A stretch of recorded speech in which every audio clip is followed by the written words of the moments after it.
Welcome to a special season of Perusing's Appraisers on Purpose podcast. This season, our podcast is showcasing past and current appraisers who have used their valuation knowledge and skills to invest and build wealth. How did they do it? What have they learned along the way? What can we learn from them so you can be wealthy, wise, and financially free? Your host is real estate investor, entrepreneur, and appraiser 𝗵𝗵𝘁. Hey, well, welcome to another informative, engaging, and this one's going to be quite educational, if not just all around insightful episode of Perusing's Appraisers on Purpose podcast. I'm your host, 𝗵𝗵𝘁, and well, I just thank you again. It's been an amazing year, such wonderful feedback, so many great introductions, and really looking to uplift the profession and create more opportunities for those that are already in it and for those that might consider getting into it. Thank you as well for doing what only you can do, and that's subscribing to the podcast. The growth has been just amazing this year because this really resonates. So thanks for that. And of course, we can't do it without our guests, and I want a big shout out and thanks to Seth. Seth, thanks for joining us. Hey, thanks for having me. Good to be here. Man, it's great, man. Really appreciate it. Seth, so we're excited to know, were you born this way, or how'd you get into the valuation and appraisal profession? I was not born this way. Oh my gosh, another one, not born this way, join the crowd. Quite the opposite, actually. I didn't even know what an appraiser was before I got into real estate. Tell me about it. That makes two of them. Well, after college, Yeah. I worked in the corporate field for about a year and a half. Oh, really? And What'd you I do? remember just waking up and just absolutely dreading going into work. Oh no, what kind of job did you have? I worked at a call center. Ooh, oh my gosh. I mean, don't they have like 100% turnover at call centers? That sounds about right, yeah. Oh man, that's hard. You're sitting in a cubicle all day with a headset on. It was just miserable. I was like, I got to get out of here. Were you doing like customer service? Were you doing sales, or what was I it? was doing sales and tech support. Ooh, gosh, like Best Buy kind of stuff, or what? It was actually for GoDaddy, Oh, GoDaddy, the website place. website company, yep. Okay. Yeah. Nice. So I realized that was not for me, not going to work out. So I joined the Marine Corps and A became, method stark departure from call center. You're like, I hate this so much, I'm going straight to the Marine Corps. I had to do it. Luckard, man. Well, thanks for your service. I appreciate that. That's Yeah, no, my pleasure. But quite admirable. became an artillery officer, and I was actually on my first deployment to Okinawa, Japan. Yeah.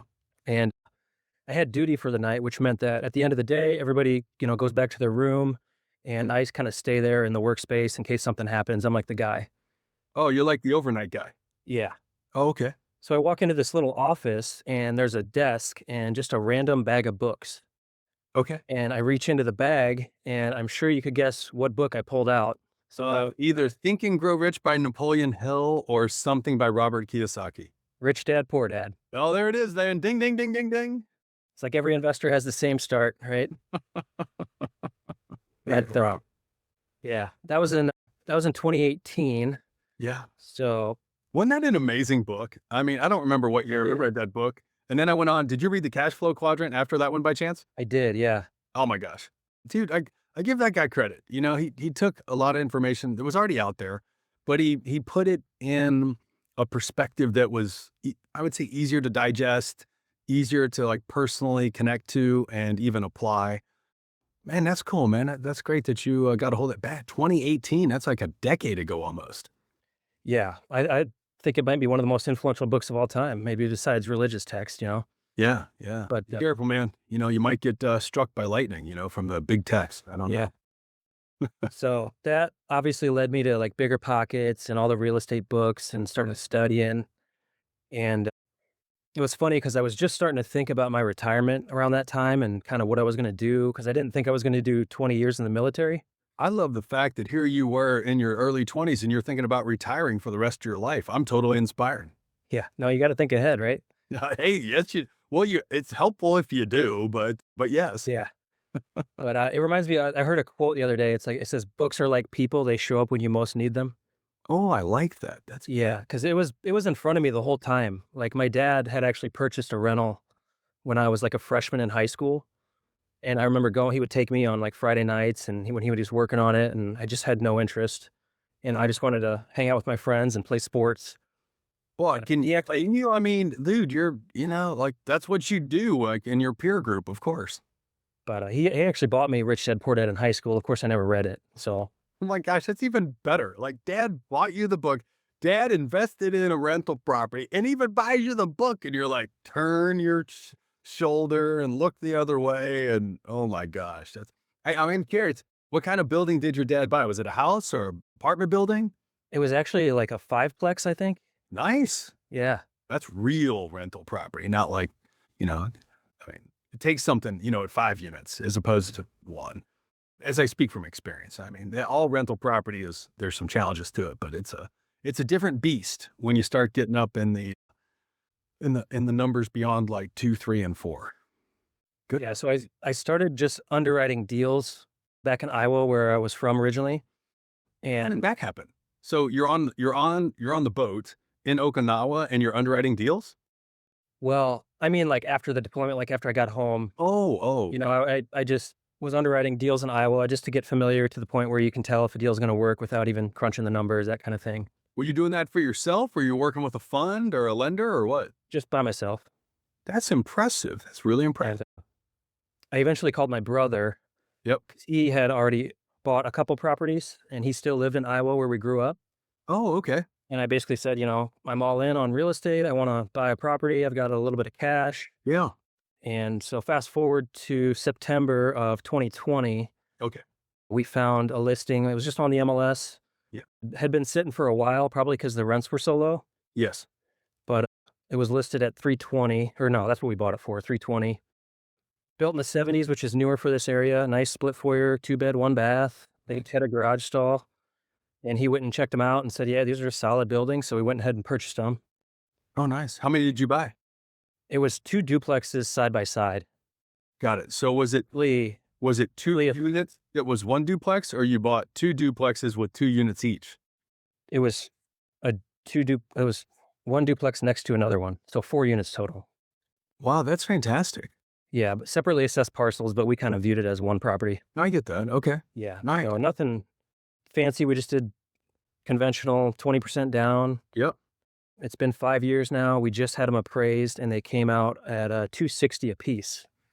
Wow. And we bought them for $160 a piece. So it's about $200,000 or $40,000 a year in appreciation. That's impressive. Nice job. The great thing is, I mean, we've had the same tenants the whole time. Oh my, that's the beauty of it. I mean, that's I love that. Super low maintenance. One of the tenants was actually property manager for another landlord. Oh, come on. Serious? Couldn't ask for a better tenant. They're all like older, retired, semi-retired, super low maintenance. So it's been really easy. Oh, wow. That is so impressive. Not a home run, but a base hit, which I'll take all day. What do you mean? I mean, you've had it for, half a decade. And when you bought it, were there tenants in place, and did you keep the tenants, or did you like clear the thing out and or did it need to be redone? What happened? Nope, no, they were already in place, so we just kept them there. That's amazing. And then did you do anything to the property over that time, or you just bought it and just managed it for cash flow? A few things, like a couple furnaces, a couple water heaters maybe, but nothing super big.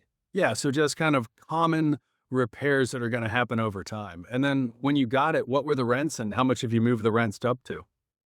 I think they were around 600 in the 600s.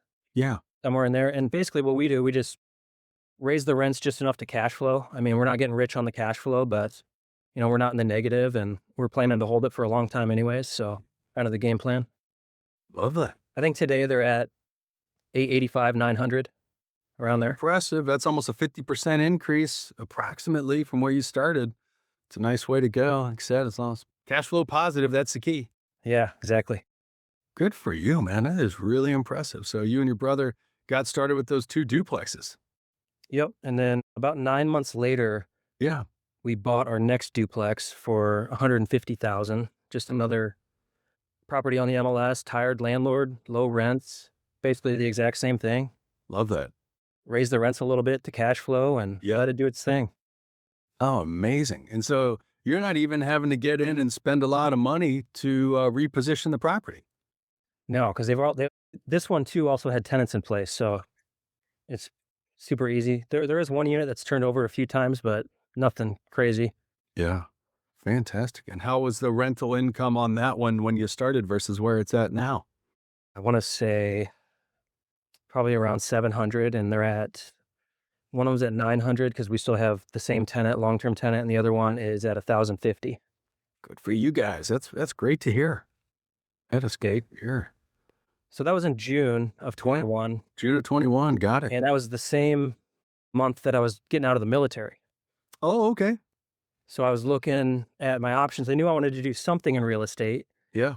and I was going to move back home where I grew up. Yep. And my only options are realtor, appraiser, or home inspector.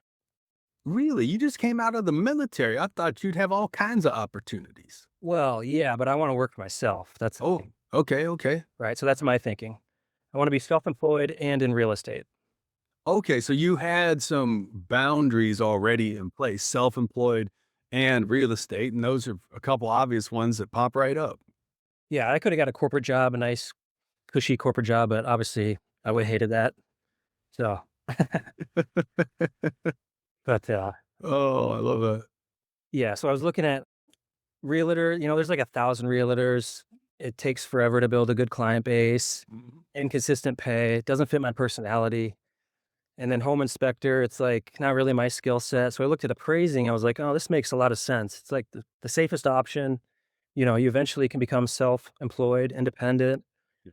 minimal expenses, Mhm. and then you can really craft a specific skill set and hone in on that versus that was kind of frustrating about the military. It was like as soon as you get good at something, they would move you to the next thing. Oh, wow. You got to start all over. Yes, you don't develop much specialization is what I hear you saying, Right. at the level that you were at least. Right. And I liked the idea of just being able to hone your craft and get really good at it. Yeah, I appreciate that. Yeah, hone your craft. Because it's like what 80% of businesses fail in the first 5 years. Yeah, you know your stats, buddy. I think I You're into that one. podcast, but Yeah, I exactly. was wondering, like, what is that number for appraisers? It's got to be super low, right? You know, that's a phenomenal question, and I'm sure one of our informed and maybe long-standing listeners and professionals in the industry might have better stats.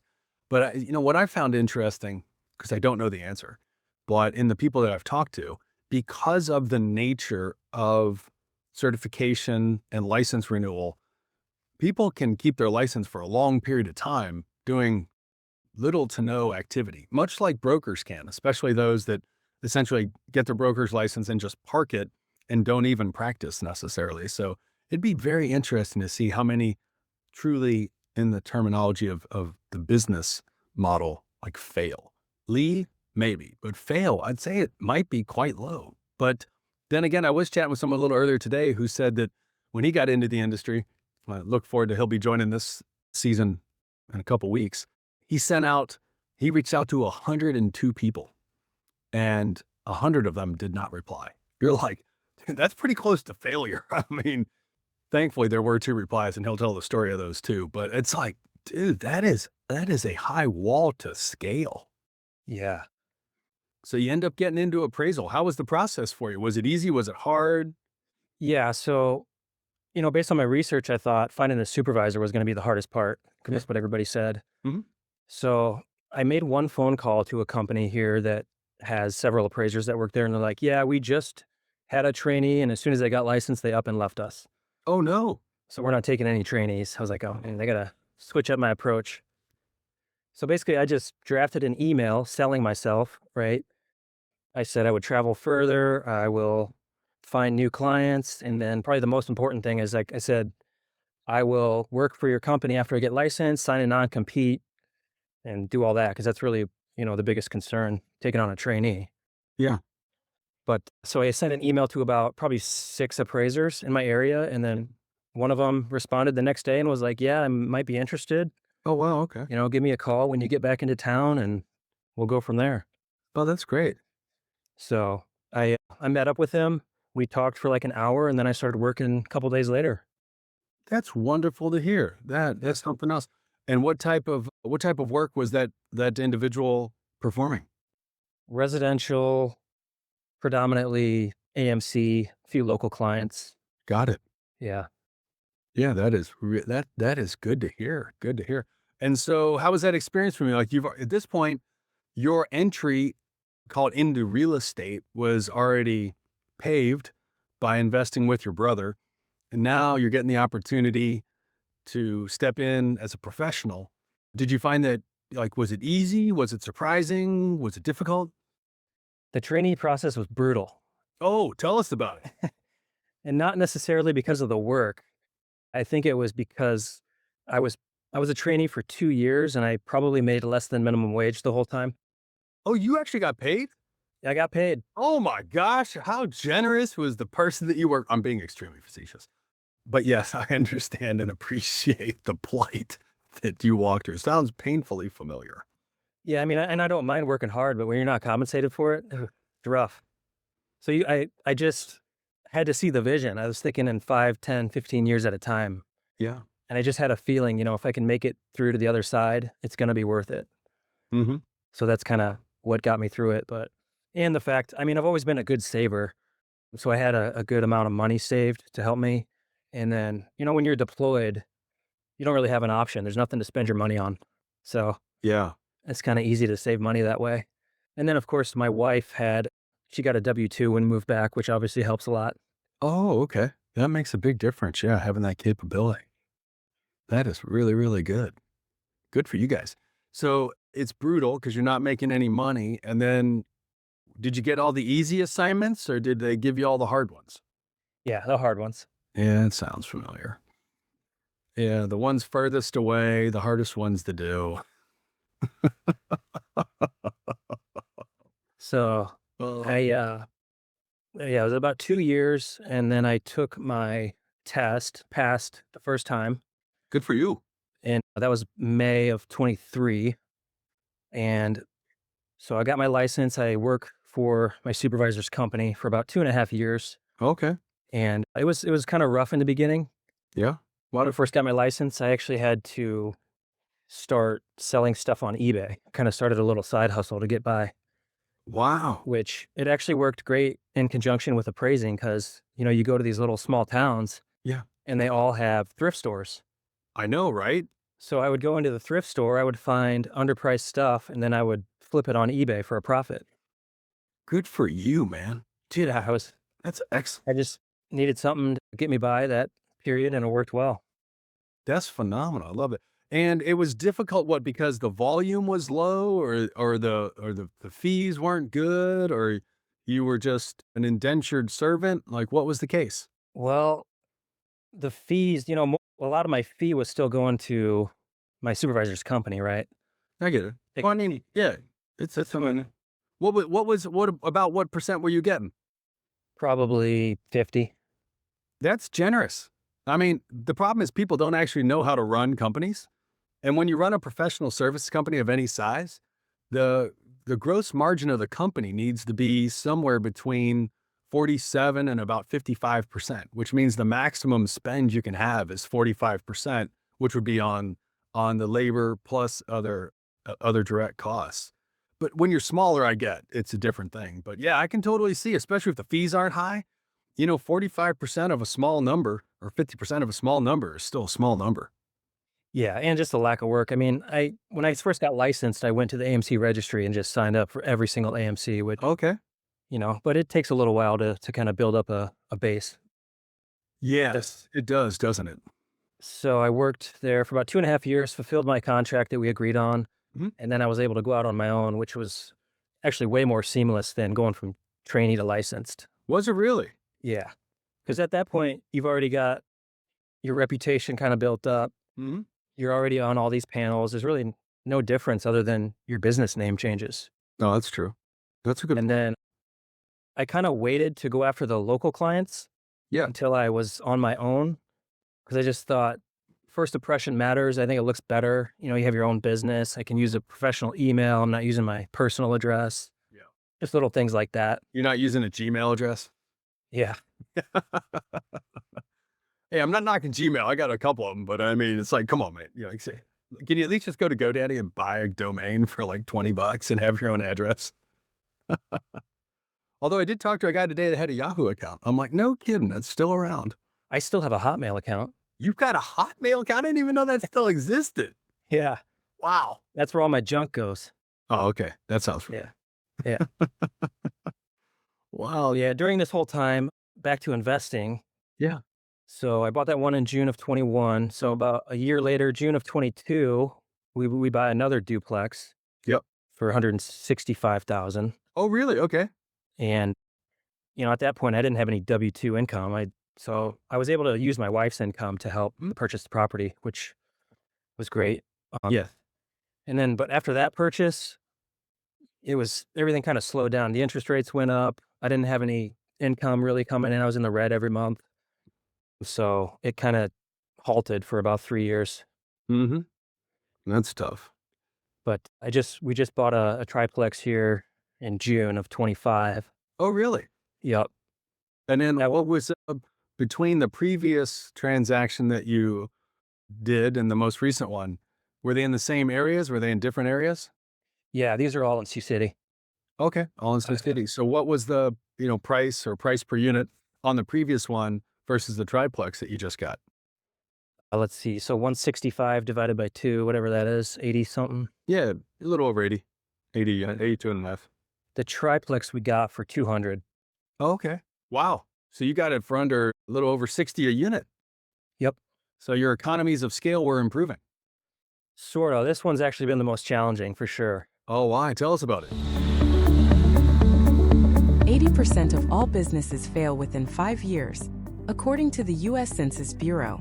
With so many roles and responsibilities that must be managed and have nothing to do with appraisal reports, is it any surprise that it's hard to keep up, much less having a sense of peace, stability, and profitability that comes from growing your business? Given all of this, you might already be thinking about exiting your business one day. Don't miss the limited opportunity to work with Michael, a real estate expert and professional coach. He has worked with more than 300 owners and entrepreneurs to find their highest and best use by solving problems that reach their most important goals. To impress decades of learning in today's by working with Michael. Michael is famous in real estate and business coaching. With his help, you can accelerate your growth, increase your quality of life, and earn more money, all while ultimately doing less. Michael helps you not just grow your business, but also find new purpose in it and in your life. If you're ready to take control instead of being controlled, contact him on LinkedIn or email him at michaelh@ppahru.com. So this was the first property that I used the binder strategy. I don't know if you're familiar with that. Yeah, but if you would, explain it for everybody else because they might not be familiar. Yeah, the general idea, you create a binder with the property information, but it's a way to get the tenant to raise the rent. Mm-hmm. So you show them the comps, say, hey, if this property was vacant, this is what I would rent it for. Here's the comps. And, say if the market value is $1,200, they're at $800, you say, hey, what's fair? Oftentimes they'll come in and at a rent higher than you would have suggested in the first place. Oh, okay. So that's what I did on this property, which worked, except for the basement unit. They ended up moving out. Oh, okay. And she had several cats, so we had to Oh, no. basically gut it. Oh, And, for those that have not had the joy of dealing with a tenant with cats that don't use the appropriate litter box, that is just a sensory experience that you can't not get out of your head or out of your nose. It's amazing. Yeah, it's painful. But yeah, we tore out the flooring in the bathroom, and there was just mold everywhere. Oh, geez, And then when the bathroom was tore out, then all the termites came out, so we had to deal with that. no, wait, it's just like what do you call that? When you go to pull a little string on the sweater, and next thing you know, half the sweater's gone. Yeah, that's what it was. Well, it gets better. Oh, it gets better, but wait, there's more mold, it gets better. termites, and then what? So we ended up finishing that one. Yep. It's vacant. One of the units, or is that the whole building? That was just the basement unit. Basement unit of the triplex. Okay. And then one of the other duplexes have a tenant move out with no notice. Oh, that sucks. It does happen. So now I'm at 2 vacant units. Got it. And then a couple days after that, the tenant in the triplex that lived upstairs passed away. Oh, no. Just like everything was falling apart. Jeez, did they just didn't wake up one day, kind of pass away? I'm not even sure what happened. He went to the hospital for something and didn't make it. That brings back bad memories. And that place up there is pretty nasty. We're going to have to gut that as well. So, Yeah. but we kind of knew that when we bought it and Okay. just weren't expecting to do it so fast, Got it. Wow. So how long ago did you close on this triplex? That was in June. Okay. So what's the status of the project now? Well, the main floor is rented out still, same tenant as when we bought it. Okay. The basement is still vacant, and the upstairs we haven't started on. This is pretty recent. Yeah, got it. So given that you got it for 200 under 70 a unit, and obviously you being a professional and analyzing the market, how much is that property worth if you go and just, rehabilitate the whole thing? Well, I actually just saw a comp. It's pending right now. It's in a different area, which is actually I would say a worse area. Okay. And it's pending at 265. So, all right. It gives me somewhat of an idea. I think if we get the upstairs unit renovated and get these two rented out, maybe somewhere around 275 or 300 if we're lucky. We'll see how the market's next year. Yeah, doing. I totally get that. No, that's impressive. I know, in my own experience, that's where private lenders and alternative sources really are helpful in terms of making the improvements and the changes in the property to help get that new cash flow and attract a whole different level of tenant. Right. Man, I'm excited for the future. Sorry for the present. Hey, we'll get through it. Oh, man, that's a great learning experience. Holy cow. So how has your ability to appraise properties been impacted or influenced or inspired because you have been investing along the way? I mean, being an appraiser obviously makes it much easier to be an investor. I don't think you don't have to be an appraiser to be a good investor, obviously, but I think it helps when you're negotiating because you're just basing everything on facts and logic. Yes. And, sometimes buyers and sellers can get emotional Yeah. but when you're working with realtors every day, they know who you are, builds credibility, makes it easier to negotiate that way. Yeah. No, that completely makes sense. And then your capacity to appraise properties. Talk to us about the influence and the impact there because you have investing experience. Yeah, I think my specialty is probably small multifamily, right? Because that's what I do. I mean, if I was a lender, who do I want appraising my small multifamily? I want the guy who's actually doing it. Absolutely, right? So it helps, even with like a single family or other types of residential, it helps use the income approach sometimes if you want to help, if you have a lack of comparable sales. Mm-hmm. So. Yeah. Yeah. I totally agree. What a difference it makes. Plus, do you find that your eye for investing is the same from when you started, or because you're also doing appraising? Has it changed? And if so, how?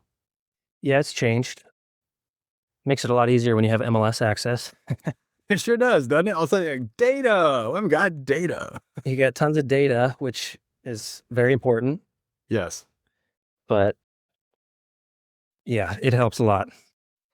And share a couple of ways how. Well, like I said, it helps negotiating. You don't have to rely on emotion. Mm-hmm. Builds credibility when you're an appraiser. Yeah. And just knowing the people who are in the business doing it, you start to meet a lot of people and networking, and that helps. Yeah. So. Love that. And then by the same token, as you build relationships on the appraisal side, how is the feedback or reception because you actually have real experience as opposed to just being an armchair quarterback? Like feedback from lenders? Yeah, whoever you might reach out to about doing work with. Well, to be honest, I don't really get a lot of feedback as an appraiser. Okay. When you're dealing with AMCs and even local clients, they don't really, you send your appraisal report in, you don't really hear anything after that. Oh, that's true. I was thinking more so when you're first reaching out to people for the opportunity to introduce yourself or offer to help out and work together. Do you share that you actively invest, or do you just, display yourself as a real estate appraisal professional? Oh, no, yeah. No, that's definitely one of the main things I say is I'm an investor. Hmm. I'll tell them how many units I'm managing, and yeah, that definitely helps. Yeah. In what way does it help? Well, if they know that you're actively investing in the market and you know other landlords and you can actually get good data, because it's very hard to find good data on these small multifamily properties. Oh, really? Okay. So really in that area there in Iowa, it's really hard to get that data. Yeah, because there's really no database on rentals. I mean, unless you know landlords to get rent prices, you can look at active listings, but Hmm. yeah, to get good data, you kind of have to be in the business. Yes. That makes a world of difference. Yeah, it makes it a lot easier. Yeah, very, very much so. Very much so. Because I'm actually one of those duplexes. I'm also having appraised right now, Really? and the appraiser called me. I don't. I usually don't say I'm an appraiser when I'm getting an appraisal done on a property, just because I don't want to freak them out. I don't know if it'll freak them out a little bit. But this guy called me and he's like, "Hey, do you have like any rental data? Like, I'm struggling to find. I have a lack of data here." Yep. Uh, oh yeah, let me take a look and I'll see what I can find. Yes. So I kind of basically did a job for him. You know what? I I I can't speak for others. Sounds like you may be the same. It's nice when people have both honesty and an awareness for sometimes the challenges, and then they're able to share, because sharing is caring is how I look at it. But I also tell brokers all the time, whenever I'm at an assignment or chatting with them about something, I said, the best part about you providing data to me is you're educating me on how good you are and if you're an upstanding person or not. And they're like, "Oh, so you're telling me, like, don't send you, like, the crappy comps that, like, are trying to produce a value that's, like, way outside the range?" I'm like, "You're welcome to do it. You're just not gonna have any credibility when I think about you." And they're like, "Hey, thanks for the heads up, man. I appreciate it." I'm like, "Not that you would ever be the type of real estate broker, professional realtor that would ever do that. But in case you were, you're welcome to do it. I mean, you're just wasting your time and you're helping just set a good expectation of why I wouldn't want to work with you in the future." "You always talk to people like this?" I said, "Only the ones that I want to keep working with." I can totally appreciate that. Man, that's something else. So how has your experience to date continued to shape how you'll look for your next properties? Yeah, so the plan is going forward, I want to get out of the small multifamily Okay, what do you want to get into? because you got to rely on comparable sales, and Yes. I'd rather get into the 5+ units, and so I can just focus on the income. That's really my thing that matters, Yeah. and that's why we're getting these appraisals done to see where our equity position is, and we can use that towards a down payment, towards a bigger building. Yeah. So probably be somewhere in anywhere from 5 to 15 units would be our next purchase, Okay. and then just keep snowballing from there and to the point where I plan to fully self-manage these because I really haven't heard great things about third-party management in my area. I know it's always tough to find and eats a lot of your profits. So Yep. that's kind of the plan going forward. It's a good way to go. That's how I got started. You're, you basically, in a sense, people always joke about if you only own one subway, you basically bought yourself a job. And it's kind of the same thing in property management. For the first while, you bought yourself a job, but you're keeping all the money in-house at least, even if you're the one running to Home Depot or having to meet a professional out there to take care of problems at the property. But it's good. It's good. It's a good start. It's a good start. Yeah, and I like getting out in the field and actually doing stuff. Oh, nice. Whole push for hybrids is just something I could never do. I couldn't sit at my desk all day and crank out appraisals that way. Yeah, I got to get out and do something. I can totally appreciate that. I'm curious at this point, given what you just shared, that as you look forward into what's possible for you, and it's moving beyond call it the Fannie Mae conforming stuff, the small stuff. You want to get into what we'll call small multifamily. Are you more connected now to that 5 unit that your dad bought? Or does that inspire you? Or you're like, man, does it cause any thoughts? You're like, okay, yeah, it's just what it is. And that's the entry level. No, I'm excited to go into something bigger. Got it. I just think you know, you have economies of scale, it makes things easier. Yes. If I could get like a dedicated maintenance guy or, you know, construction company to Mhm. just take care of everything and just kind of streamline everything, I think it'll be a lot easier than having all these built like smaller buildings and kind of separate areas. And Yeah. yeah, No, I would say that is the ace in the hole. And one of the benefits that I experienced early on was being an appraiser and getting to meet other people in the profession and then just ask like, hey, do you have a handyman? Or who do you use for these kind of repairs? Or when this happens, what do you do? And I found my first three, I found my first three handymen over the years just by just humbly asking for help. And people are like, hey, yeah, like I work with Joe. Maybe he can help you out. And Joe, worked with me part-time for a while. And then as we continued to acquire buildings, came and worked with us full-time for a while. And I remember the next guy was Pete, and the same kind of thing. I was in Home Depot getting a number of locks rekeyed. Because, tenants move out, you got to rekey the locks kind of stuff. I was chatting with him and he's like, I do work at Home Depot, but I do private lock service outside of Home Depot. I'm like, really? He's like, yeah. I was like, oh, okay. And he said, I also do some handyman stuff. And stayed in touch. And over the next couple of months, he did some small projects for me. And then he ended up being an on-call maintenance guy for like a couple years for us. It was absolutely fantastic, to your point, Seth. I mean, if I didn't have to go back to Home Depot one more time to fix a tenant thing, I was happy, happy camper. yeah, no, I've had the same experience. Just finding all these contacts from being in the business makes it easier.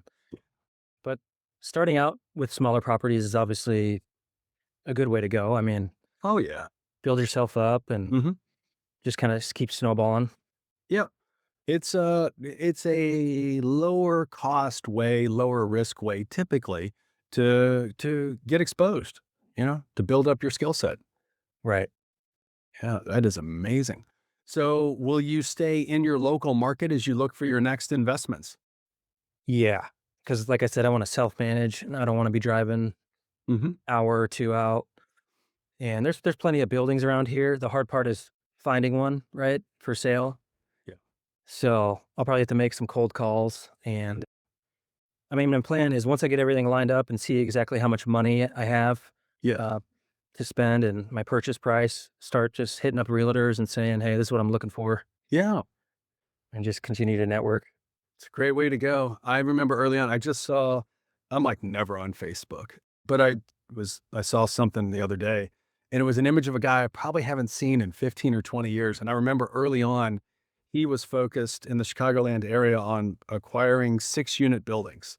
So 6-unit buildings in Chicago have a very unique style. It's like walking up to a property that's 3 stories. There's a door in the center and there's 3 units on the left, 3 units on the right. And I remember early on, he had told me, and he had a corporate job. He said, yeah, a couple of my buddies and I, like, we buy these 6 units. Like, we're just building up a portfolio. I'm like, oh, yeah. I was like, well, how do you find them? He said, we go to the realtors and we tell them, look, we want to buy 6 units. We don't want to pay market price for them. And we don't want to be paid a broker's commission for our side of the transaction.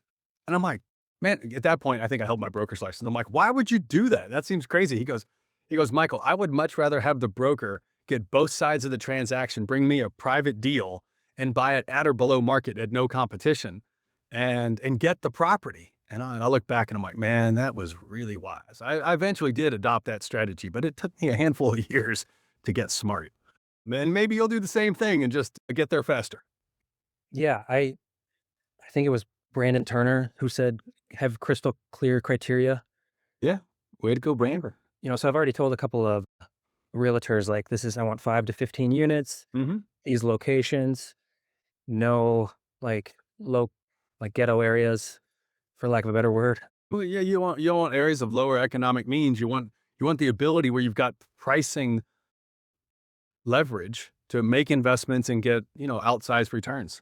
Yep. And then obviously I want value add. I don't want to something that's turnkey. There's really can't force appreciation if it's already turnkey. Yeah, it's true. Yeah, there's no value upside. I'm trying to think. I don't think I say ever. I don't, maybe ever is the wrong term, but I'm with you on that. Always value add. always, always, always value add, no matter what type of property it was over the decades that I've bought stuff. Because it's like, look, you're going to put the effort in. Why don't you get the return? Exactly. I love that. I love that. So Seth, I mean, it's always great for, peers in the community to hear this perspective that you're on and how you've used your knowledge as an appraiser to really not just develop cash flow, but, build wealth, which is impressive. Is there anything out there that specifically that, people may be able to contribute to you or reach out to you and help you accelerate your journey?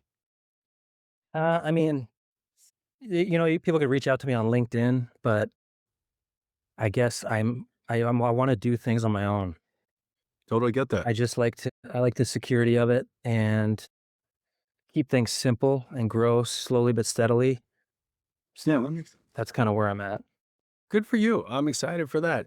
And is the particular market you're focusing on is? Sioux City, Iowa. There it is, friends. And so, over the next 3 to 5 years, what are you looking forward to or optimistic about, Seth? Oh, I've got a lot of work ahead of me. I gotta get on the VA panel Okay. because I've heard great things about it. I want to get a designation I appreciate that. Smart move. to obviously get into private work. Yeah, I got it. And then, I guess outside of appraising, it's wrestling season, high school wrestling season. I do some assistant coaching, high school wrestling. It's just fun. Yeah. Because, being an appraiser is great, but, I don't have a team of guys anymore. Like, there's no camaraderie. So, when you're in the military, that's obviously one of the great things about it. So I got to have something that is similar to that. Kind of helps balance things out. I totally appreciate that. I'm grateful for your contribution back into young adults and big believer in sports. It's a great way to learn some important life lessons. Yes, it is. Especially for appraising. Yeah, I love that. Love that. Well, Seth, I appreciate you joining us for this special season 11 episode of Appraisers on Purpose podcast. Those that are using what they know to not only develop cash flow, but build wealth and create legacy through investing, man. I really appreciate it. Thank you for joining us. Yeah, thanks for having me. Man, it's a pleasure. It's a pleasure. Friends, thanks for joining us. Thanks for liking the podcast. Hey, if you got something in Sioux City, Iowa, or somebody who might, please reach out to Seth. We sincerely hope that each and every episode in this season specifically inspires you to take action. Use not only what you know, but actually, enrich yourself, build up your 401k with property diversification away from all those tech stocks that could crash. And more importantly, let your tenants pay your mortgage. I'm a huge fan and, get the depreciation benefits along the way and reduce your taxes. But who am I? I'm just another person on a little path called life. So Seth, thanks for joining us, buddy. All right, have a good one. Okay, bye-bye. Thank you for listening to 𝗪𝗁𝗁𝗍's Appraisers on Purpose. Your enjoyment, enthusiasm, and encouragement are contagious. What an honor to highlight the paths and achievements of our guests. Thank you for doing what only you can do, clicking subscribe, clicking like, and then sharing this with 2 peers. When you signal to Spotify, LinkedIn, and YouTube that appraisers are valuable, everyone's life and work are elevated. We'd love to hear from you. Post a comment and then message on LinkedIn. Again, thank you for your time listening in on 𝗪𝗁𝗁𝗍. Go create the change that you seek.